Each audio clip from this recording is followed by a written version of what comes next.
अस्सलाम वालेकुम दोस्तों, उम्मीद करता हूँ आप सब खैरियत से होंगे। तो दोस्तों, आज हम अपनी ट्यूटोरियल की सीरीज़ को जारी रखते हुए आज हम करेंगे नेस्टेड इफ़ स्ट्रक्चर के बारे में।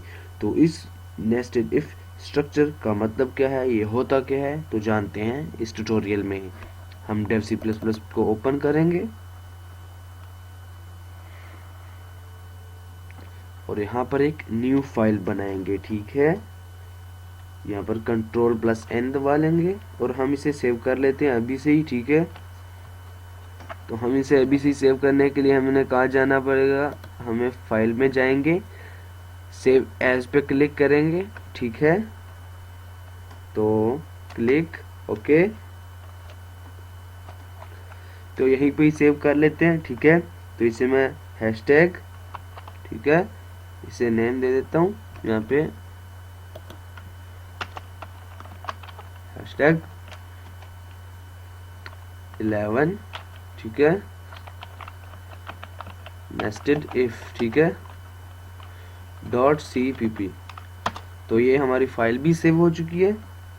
ठीक है, अब हम जस्ट स्ट्रक्चर बनाते हैं, तो हैशटैग इंक्लूड आईओस्ट्रीम। ठीक है, हेडर फाइल है, ये लगाना ज़रूरी है।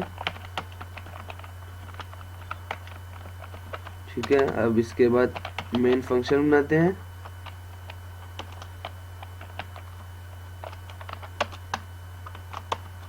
तो ये हमारा स्ट्रक्चर बन गया, सिंपल स्ट्रक्चर। ठीक है, तो अब हम इसके अंदर नेस्टेड इफ के बारे में जानेंगे। ठीक है, नेस्टेड इफ, इस पे दो एग्जांपल भी करेंगे हम। तो नेस्टेड इफ होता क्या है, ठीक है, तो नेस्टेड का मीन क्या है, हम डिक्शनरी में देख लें तो इसका मीन्स निकलेगा घोंसला देना। ठीक है, ये नेस्टेड का मतलब है। तो हम इधर इफ को क्या कर रहे हैं, जब एक स्टेटमेंट इफ स्टेटमेंट, ठीक है, और इसके अंदर एक और इफ स्टेटमेंट आ जाए, ठीक है, यानी इफ हो और फिर इसके अंदर हम एक और इफ लगाएं, कि इफ हो इसके अंदर हम एक और इफ लगाएं, तो इसे नेस्टेड इफ कहते हैं। ठीक है, इसका जो सिंपल सिंटैक्स है तो वो मैं लिखता हूँ अभी। ठीक है, उम्मीद करता हूँ आपको समझ आ ही गई होगी। यानी एक इफ के अंदर दूसरे इफ को डालना, ठीक है, उसे नेस्टेड इफ स्ट्रक्चर कहते हैं। ठीक है, और नेस्टेड इफ, ठीक है, इसमें जो कंट्रोल होता है, ठीक है, इसमें जो कंट्रोल होता है वो इनर के अंदर होता है, यानी इनर इफ वाले, जो इफ के अंदर जो दूसरा इफ डला होता है उसके पास ज़्यादा कंट्रोल होता है। ठीक है, जब कंडीशन ट्रू होती है तो वो अपने इनर, जो इनर इफ होता है ना, उसको भी चेक करता है। ठीक है, जब एक कंडीशन ट्रू होती है तो फिर उसके बाद हम दूसरे इसके अंदर जो बना होता है इफ दूसरे वाला, ठीक है, तो उसको फिर चेक किया जाता है। ठीक है, तो इनमें से एक ही ब्लॉक एग्जीक्यूट होता है। ठीक है, और जो दूसरा रिमेनिंग ब्लॉक होता है ना, ठीक है, वो स्किप हो जाता है। ठीक है, वो क्या हो जाता है, स्किप्ड कर दिया जाता है ऑटोमेटिकली। ठीक है ना, जब यूज़र बहुत ज़्यादा इफ़ स्टेटमेंट्स यूज़ करता है एक इफ़ स्टेटमेंट के अंदर एज ए रिक्वायर्ड, जब उसे ज़रूरत पड़ती है, ये नेस्टिंग के लेवल को बढ़ाता है। ठीक है, मेरे ख्याल में आपको इस तरह समझ नहीं आएगी, तो मैं इसका जो सिंटैक्स पहले लिख देता हूँ। तो सिंटैक्स यानी बस सिंपल आपको बताता हूँ कि इफ़ स्टेटमेंट है ना, इसके अंदर दूसरे इफ़ को यूज़ करने से जो हमारे पास एक प्रोग्राम सा बनता है उसे हम नेस्टेड इफ़ कहते हैं। ठीक है, तो इसको मैं मल्टीलाइन कमेंट कर देता हूँ। ठीक है, जो इसका सिंटैक्स है वो अब करते हैं। ठीक है, इफ़ और ये ब्रैकेट कंडीशन, ठीक है, और फिर ये स्टार्ट हुआ। ठीक है, ठीक है ना, यानी ये इफ स्टार्ट हुआ और इसके अंदर हमने साथ में ही एक और इफ का यूज कर लिया, इफ कंडीशन। ठीक है, और फिर इसके अंदर हमने क्या किया, इसी तरह ही सेम लाइक जिस तरह अपर हमने बनाया इफ, इस तरह हमने इसके अंदर जो इफ बनाया इसके अंदर अब हम स्टेटमेंट करेंगे।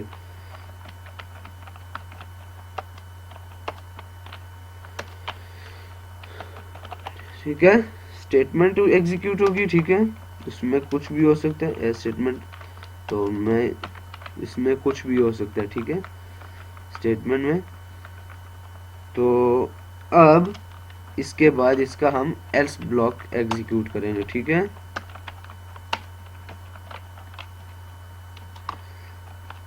ठीक है, उसके अंदर भी कोई स्टेटमेंट हो सकती है।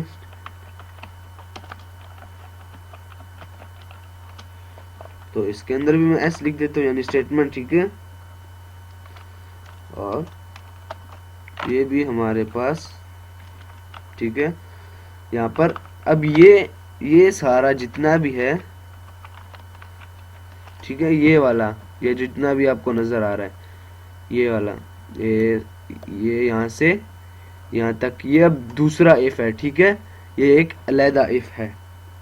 और अब हम क्या करने वाले हैं, इस इफ का एल्स लिखने वाले हैं, एल्स पार्ट लिखने वाले। ठीक है,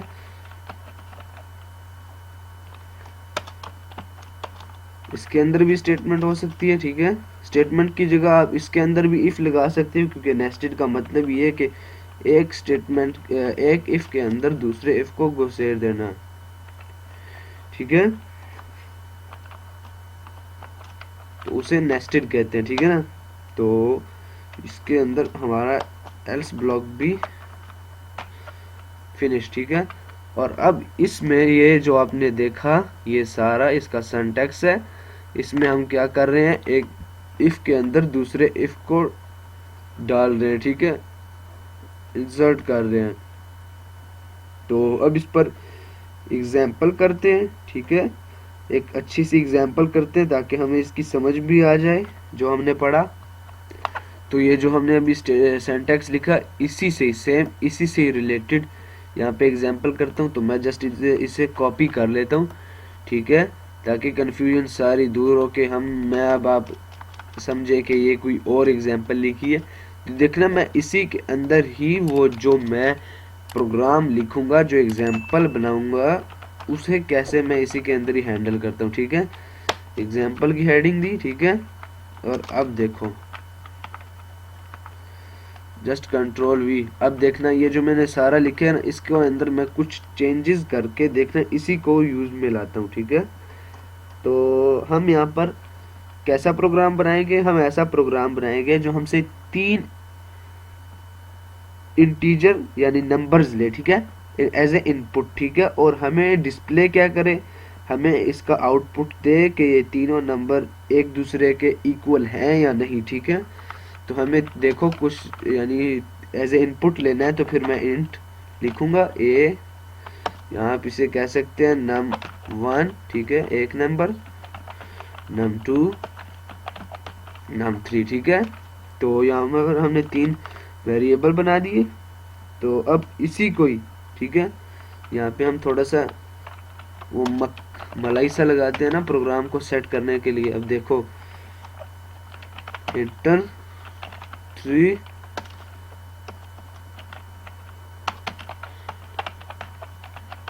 नंबर्स। ठीक है, बस जस्ट आपने 3 नंबर इंटर करने हैं। ठीक है, और कुछ नहीं। तो इस सीन आपको पता है इनपुट लेने के लिए हम ये लिखते हैं सीन एक सॉरी फॉर दैट, जो एग्जांपल इसे यूज करते हैं num2 num3। ठीक है, तो ये हमने 3 वेरिएबल एज ए इनपुट भी ले लिए। अब हम देखो मैंने जो सिंटैक्स लिखा था उसी के अंदर प्रोग्राम को सेटल करता हूँ। ठीक है, तो अब जस्ट देखो num1, ठीक है, इज इक्वल टू ठीक है num2 मैंने ये कहा अगर num1 num2 के बराबर हो तो फिर क्या हो, तो फिर ये भी उसके साथ चेक करो कि यही num1 इक्वल टू c है कि नहीं। ठीक है, तो उसने कहा ठीक है, मैं चेक कर लेता हूँ। तो इसके अंदर इसने स्टेटमेंट, तो इसे मैं यहाँ पर क्या करता हूँ, कमेंट आउट कर देता हूँ। और इधर मैं क्या करने वाला हूँ अभी, यहाँ पर इसे मैं स्टेटमेंट दूंगा, see out all number are equal, all number, यहाँ मैं इसे इस तरह कह सकता हूँ, 3 नंबर आर इक्वल, इसे इस तरह भी कह सकता हूँ, 3 नंबर्स आर इक्वल। ठीक है,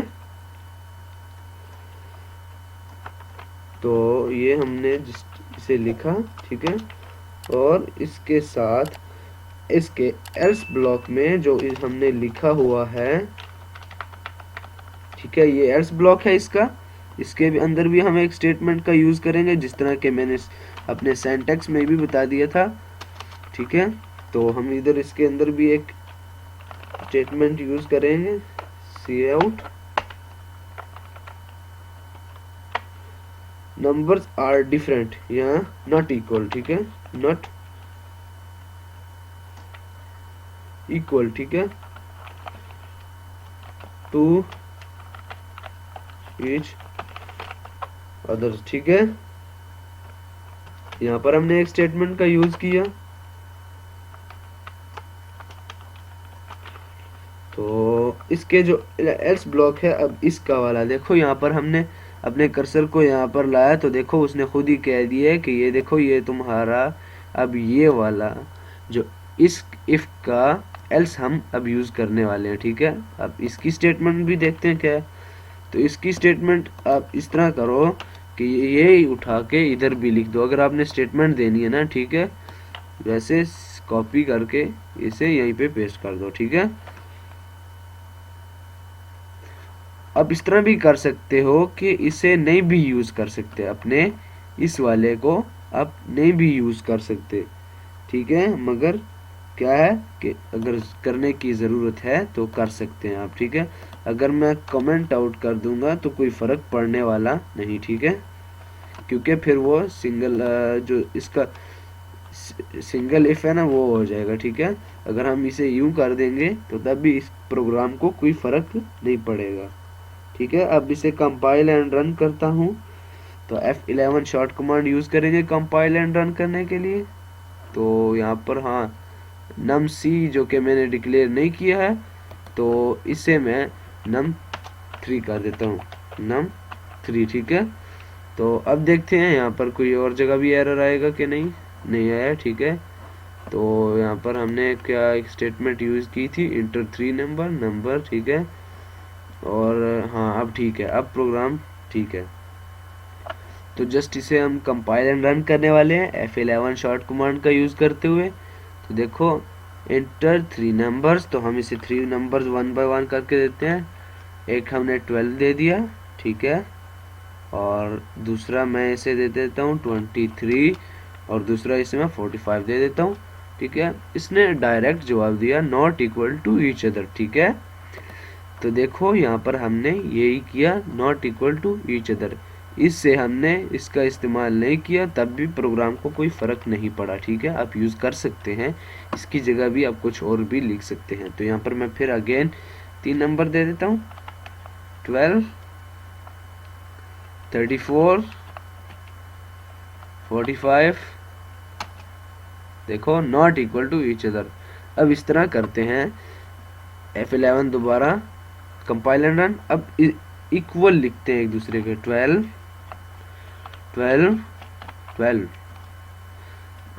3 नंबर्स आर इक्वल। ठीक है, तो ये हमने सिंपल इसकी एग्जांपल की। तो उम्मीद करता हूँ आपको नेस्टेड इफ की समझ आ गई होगी। तो ये था नेस्टेड इफ, मिलते हैं अगले नेक्स्ट ट्यूटोरियल में, दीजिए इजाज़त, अल्लाह हाफिज़।